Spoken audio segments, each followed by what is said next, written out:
Olha, bom dia mais uma vez para você, bom dia aos nossos amigos e amigas ligados no nosso DF Alerta. Bom dia não, boa tarde, né? Já passou do meio-dia.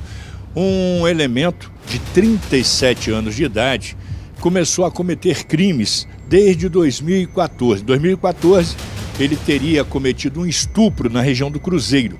Ele teria entrado numa casa e estuprou uma mulher de 35 anos de idade. Depois disso, ele teria ido para aquela região ali do Sudoeste Econômico, algum tempo depois, cometeu um furto. Nesse furto ele teria levado uma máquina de cortar grama, teria levado também a pochete de um porteiro do prédio.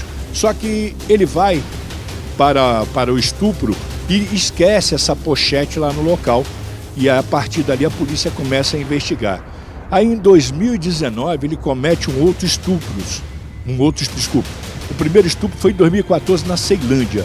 E esse 2019 foi na região do Cruzeiro. Ele começa com o furto no Sudoeste Econômico e depois ele vai para o Cruzeiro. Ele escala o prédio, entra no apartamento, tem uma mocinha de 17 anos dormindo e ele consegue dominá-la na força e consegue estuprá-la.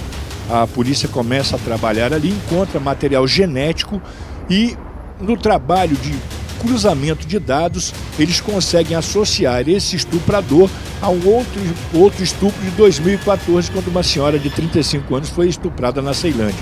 O lapso temporal é grande, a polícia acredita, por ser usuário de drogas, por ter ali um envolvimento muito grande com drogas, álcool e tudo mais, é um morador em situação de rua, mas em 2014 ele morava em abrigos.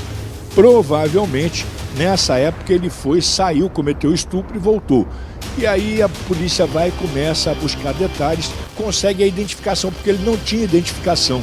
Como ele é usuário daqueles programas de governo que precisa de uma identidade para ele poder usufruir dos benefícios, ele tira uma identidade. Quando ele tira uma identidade, a polícia, através da impressão digital que ele tinha deixado no caso da pochete, eles conseguem identificá-lo. E aí unem as duas provas e conseguem provar que ele seria o estuprador através de material genético de duas mulheres.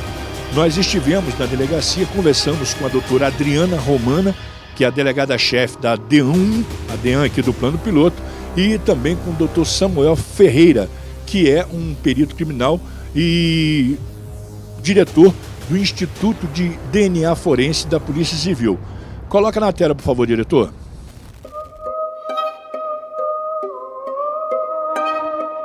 A gente passou vários anos investigando esse caso, buscando identificar quem era o suspeito nesses dois casos, porque havia material biológico nas duas vítimas de um mesmo autor, mas nós não sabíamos quem era esse autor. Então, a partir dessa informação, a gente conseguiu chegar a um suspeito, né?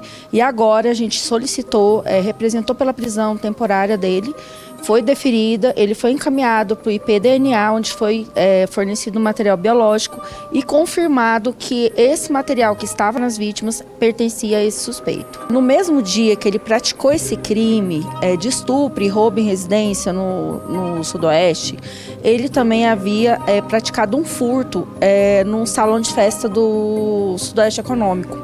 E aí, a partir da informação desse caso, ele levou uma cortadora de grama e uma pochete. E essa pochete ele esqueceu na residência onde ele praticou o estupro. Então, nós tínhamos essa informação. E quando ele foi identificado em 2022, nesse caso do Cruzeiro, foi que a gente conseguiu chegar nessa suspeição. Sim, a gente acredita que tenha outras vítimas que não tenham feito o registro da ocorrência ainda, porque são casos muito parecidos e a gente tem um lapso temporal entre o primeiro fato e a data da prisão de mais de 10 anos. Exato. Esse é um caso, aliás, esses são dois casos que ilustram muito bem a parceria, o trabalho em conjunto entre as delegacias de polícia e as unidades de perícia da Polícia Civil, em que foram realizadas duas ocorrências policiais pelas vítimas. As duas vítimas foram encaminhadas ao IML e no IML foi realizado exames de corpo de delito, e é justamente a importância de a vítima fazer a ocorrência e ser realizado o exame de corpo de delito, porque naquele momento é que existe a possibilidade de se coletar vestígios E a partir desses vestígios deixados pelo agressor no corpo da vítima, que são realizados exames de DNA para se comparar com os suspeitos.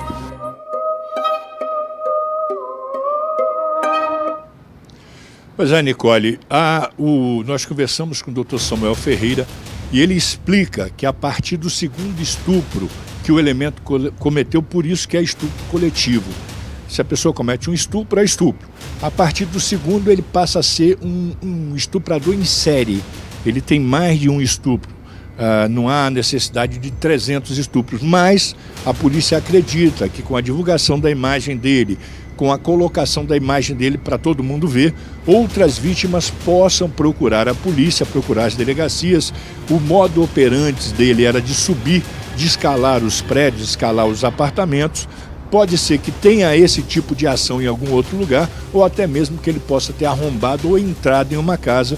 Por isso a doutora Adriana Romana divulgou a imagem desse criminoso, Nicole.